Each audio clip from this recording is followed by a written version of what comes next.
स्थिति है? एकनाथ शिंदे का कैंप क्लेम कर रहा है कि उनके पास मुझे मालूम 41 नहीं, मैं एमएलए किसी कैंप पर बात नहीं करूंगा, मैं मेरे पार्टी के ऊपर बात। सर, आप कह रहे हैं कि आज भी मैं जानूं है, पार्टी जमीन पर है, हजारों लाखों कार्यकर्ता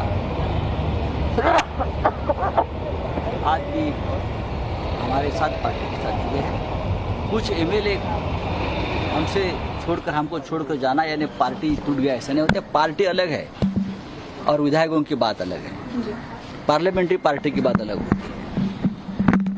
किस हालात में, किस दबाव में, किस प्रेशर में ये लोग हमें छोड़कर चले गए हैं, उसका खुलासा जल्द ही हो जाएगा। उद्धव जी ने कल जरूर आह्वान किया है कि आप आइए और बात करिए। मैं उसको बंडखोर नहीं मानता हूँ, जैसा आप कहते हैं, ये बेईमानी है। सर, आणखी जिनको कहा है की वापस आके बात करिए, शिंदे दावा करण्याची शक्यता आहे, ते करू देते। मी माझ्या पार्टीविषयी बोलतोय। आमची पार्टी तुम्ही काल रस्त्यावर पाहिली असेल, वर्षावरून मातुसीवर जाताना उद्धव ठाकरे जागोजाग रस्त्यावर जे वातावरण होतं, जी जनता रस्त्यावर उतरली ती शिवसेना। उद्धव ठाकरे जी ने कल कहा है कि आके हमसे बात करिए। क्या उसके बाद कुछ शिवसेना के एमएलए ने उनसे संपर्क साधा है? किससे? उद्धव ठाकरे जी से। उन्होंने जब कल कहा कि हमसे आके हमारे बात करिए। संपर्क में लगभग 20 विधायक है, मैं आपको बताता हूँ। और जब मुंबई में आ जाएंगे तो पूरा खुलासा हो जाएगा। आपने मेरे चेहरे पर देखा है, कोई तनाव है, कोई शिकंज है, कुछ नहीं है। इस प्रकार की जो संकट है, प्रसंग है, तूफान है, उनसे सामना करने का पूरा अनुभव हमको है। हम बाला साहब ठाकरे जी के साथ सालों साल से काम किया है, उद्धव जी के साथ काम किया है। सिर्फ हम बाला साहब के भक्त बोलने से नहीं होता है। जो भक्त बाला साहब का किसी प्रेशर में पार्टी छोड़ता है, ईडी के दबाव में पार्टी छोड़ता है, वो बाला साहब का भक्त नहीं हो सकता। हम है, हमारे ऊपर भी पूरे दबाव है।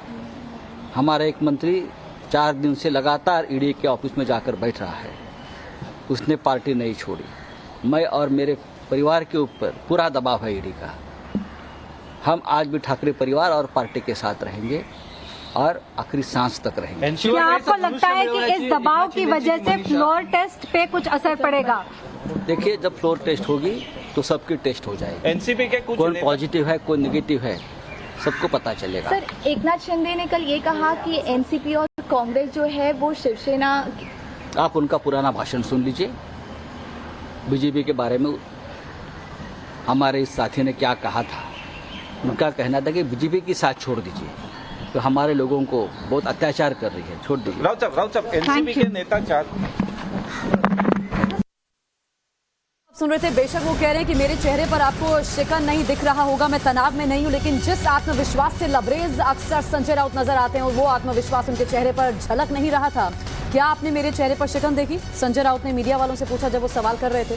उन्होंने कहा कि 17 से 18 विधायक अभी भी ऐसे हैं जो भारतीय जनता पार्टी के कब्जे में हैं, और जो गुवाहाटी में एकनाथ शिंदे के साथ बैठे हुए हैं वो भी देखिए आप धीरे धीरे वापस लौटेंगे, आप देखते रहिएगा।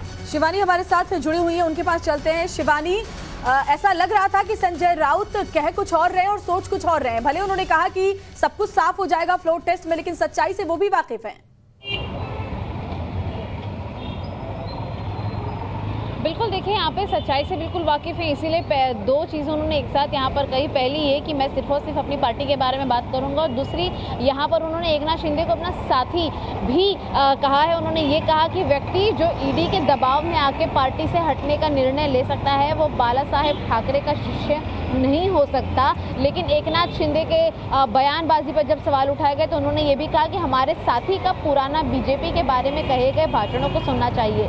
ये बात में कोई दोहराई नहीं है कि देवेंद्र फडणवीस की जब सरकार थी तो एकनाथ शिंदे उन नेताओं में से थे शिवसेना में जो सबसे ज़्यादा कट्टर शिवसैनिक तो थे ही, लेकिन विद्रोही भी नजर आते थे बीजेपी के।